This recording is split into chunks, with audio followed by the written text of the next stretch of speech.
Información, diálogo y análisis con nuestros invitados. 7 de la mañana con 46 minutos, amigos. Regular a más de 75,000 organizaciones sociales en el país mediante controles financieros, auditorías y también sanciones es lo que, entre otros aspectos, busca la propuesta de ley para el control y flujos irregulares de capitales urgente en materia económica que fue remitido recientemente por el Ejecutivo a la Asamblea Nacional para su trámite. Esta iniciativa también introduce cambios en cuanto a la forma en la que las empresas pagan el impuesto a los dividendos. Esto mediante una reforma tributaria que contempla esta iniciativa. ¿Qué lectura merece este proyecto de ley, el cuarto económico urgente que ya ha sido remitido en lo que va de este periodo a la legislatura? Se lo preguntamos esta mañana a Aldrin Gómez, él es constitucionalista y experto también en estos temas tributarios. Bienvenido, muy buenos días. Belkis, buenos días, un placer estar con usted y con toda su distinguida audiencia. ¿Aldrin o Aldrin? Aldrin. Aldrin, bienvenido, qué gusto que nos acompañe esta mañana. ¿Cómo ha mirado usted el alcance hasta el momento de este proyecto de ley en los términos en que ha sido presentado a la Asamblea para el análisis? A ver, mire, yo creo que hay una duplicidad en las intenciones que tiene el gobierno. Una que es evidentemente tratar de controlar el flujo de capitales ilícitos que se han inyectado en la economía nacional a propósito de, digamos que el aumento de los delitos de narcotráfico, ¿no? Yo siempre he sostenido, a pesar de que mucha gente me ha dicho que es muy exagerada mi afirmación, que mucha de la economía nacional, directa o indirectamente, está involucrada en el lavado de activos. Esto quiere decir que hay gente que ni siquiera tiene idea, pero está transando con dineros que en muchas ocasiones devienen de actividades ilícitas, ¿no? No quiere decir que la persona que transa con esos dineros es un narcotraficante o es un delincuente, no, porque la gente no tiene la obligación y no puede en muchas ocasiones conocer de dónde viene el dinero con el que se financian negocios con los que estas personas prácticamente ejercen actividades económicas. Entonces, desde ese primer punto me parece un aspecto positivo el tratar de reforzar los controles que se tiene respecto de las sociedades en general, personas jurídicas naturales y las sociedades de la organización civil, sobre todo las sin fines de lucro que, como bien lo ha dicho la ley, pues son el objeto principal de esta normativa. Ahora, de una lectura general, me parece que la ley tiene unos términos que son ambiguos, ¿no? Se trata de evitar, dice la ley, pues este uso indebido de fondos, pero no nos queda muy claro a qué se refiere con uso indebido de fondos. Se repite en varios artículos que el objetivo de la ley es tratar de evitar este uso indebido, el desvío de fondos, pero no tenemos muy claro hacia dónde apunta. Naturalmente uno entendería que el uso indebido se refiere a ese uso ilegítimo, ilegal, que tiene como finalidad la comisión de algún delito, pero en realidad eso no nos queda muy claro. La ley es muy ambigua respecto de la utilización de estos términos y usted debe saber que sobre todo en materia sancionatoria o en el momento de tipificar una infracción, esta infracción debe estar determinada de manera clara, de cierto modo que la gente sepa qué es lo que puede y qué es lo que no puede hacer. Eso lo ha confirmado inclusive la Corte Constitucional en reiterada jurisprudencia. Ahora, hay una situación que me parece llamativa, que no es nueva en este gobierno y es el uso de la figura de la urgencia económica. Ujú. Usted me ¿Es realmente pregunta, urgente este proyecto? ¿Económico urgente?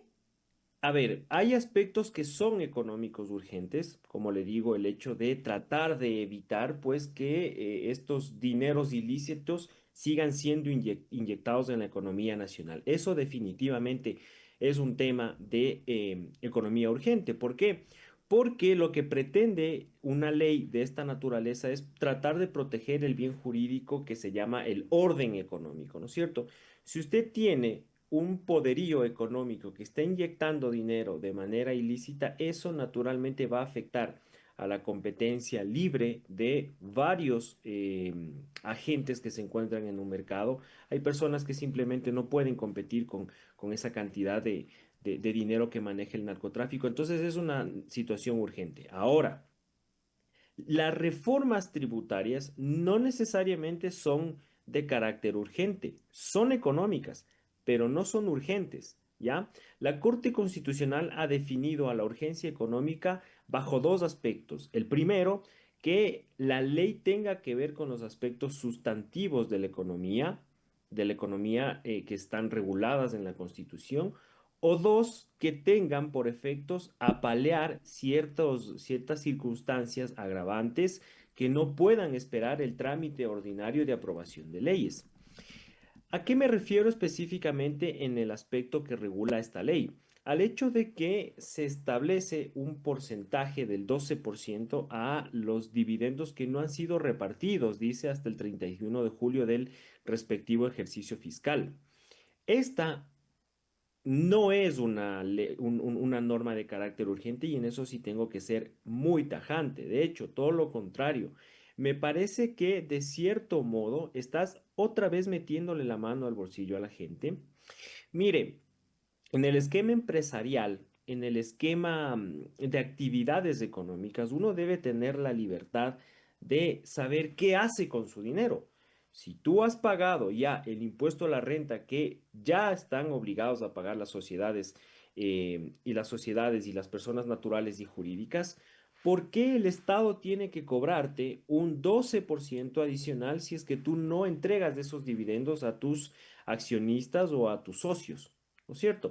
Me parece que es inclusive una manera de transgredir tu derecho a la libertad económica, tu derecho de ejercer de manera libre, valga la redundancia, cualquier actividad que tenga que ver con el ganarse honestamente la vida, ¿no? No solo que hay una inmersión en el derecho propio de la libertad por parte de esta ley, sino que hay inclusive un sobrecobro de impuestos. Como le digo, esos dineros, esas utilidades ya pagan impuesto a la renta.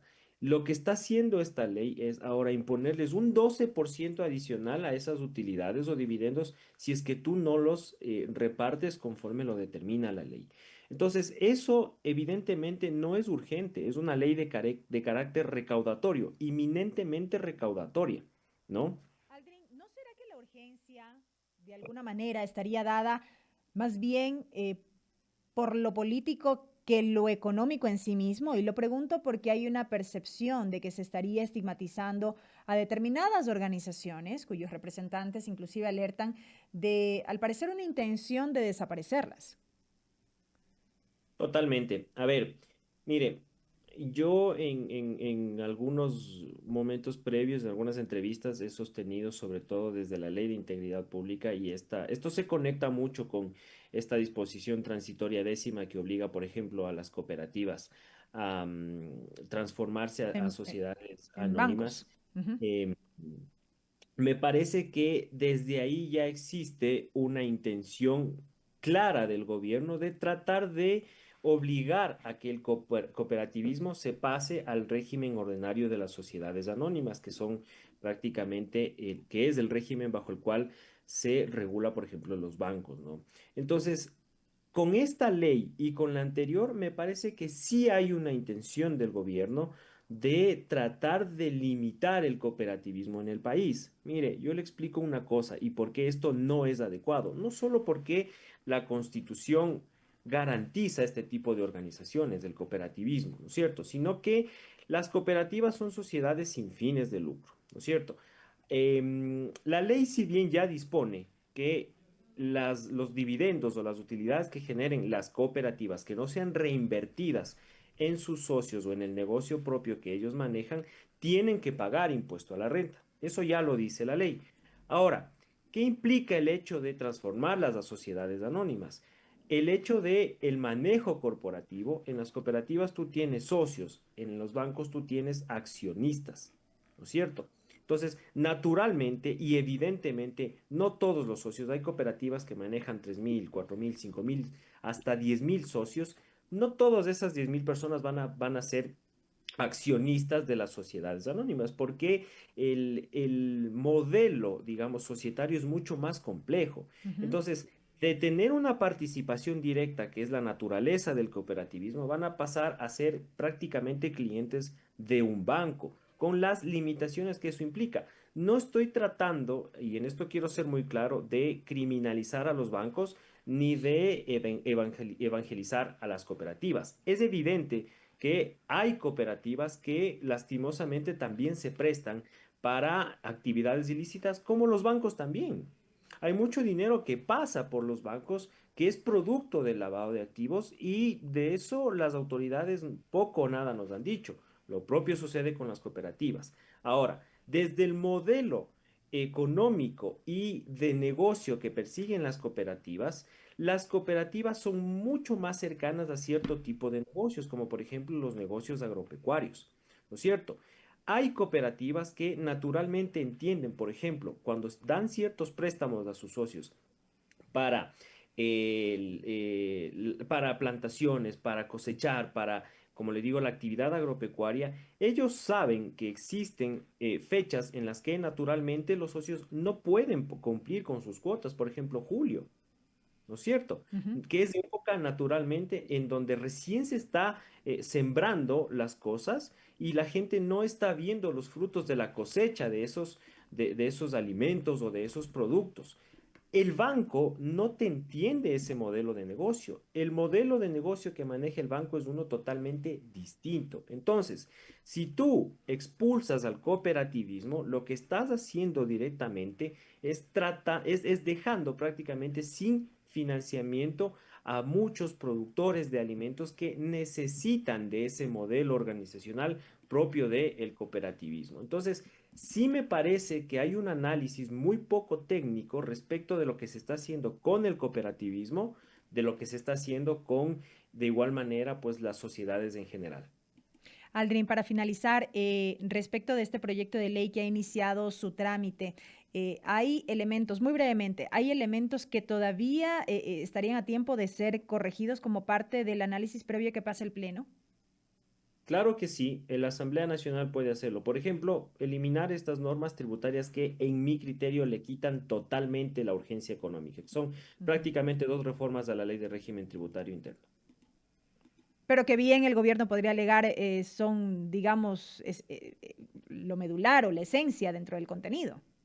Sí, en realidad sí, porque como le digo, la intención siempre del gobierno ha sido tratar de esconder este tipo de normas recaudatorias dentro de estas leyes Ujú. económicas urgentes. Si tú tienes una necesidad económica, tienes que ser transparente con la ciudadanía y decirle, miren, hay este déficit fiscal y necesitamos financiarlo. Pero el hecho de usar la figura de la urgencia económica me parece ya inclusive hasta fraudulenta con la Ujú. Constitución. Correcto. Por eso es que la Constitución determina que debe seguir los mecanismos ordinarios. Si quieres discutir un impuesto, hazlo a través de los mecanismos ordinarios. Aldrin, quiero agradecerle esta mañana por estos minutos, por haber atendido esta entrevista. Gracias a usted, siempre un placer. Ha estado con nosotros Aldrin Gómez, constitucionalista, especialista en derecho tributario. Son las 7 de la mañana con 59 minutos, amigos.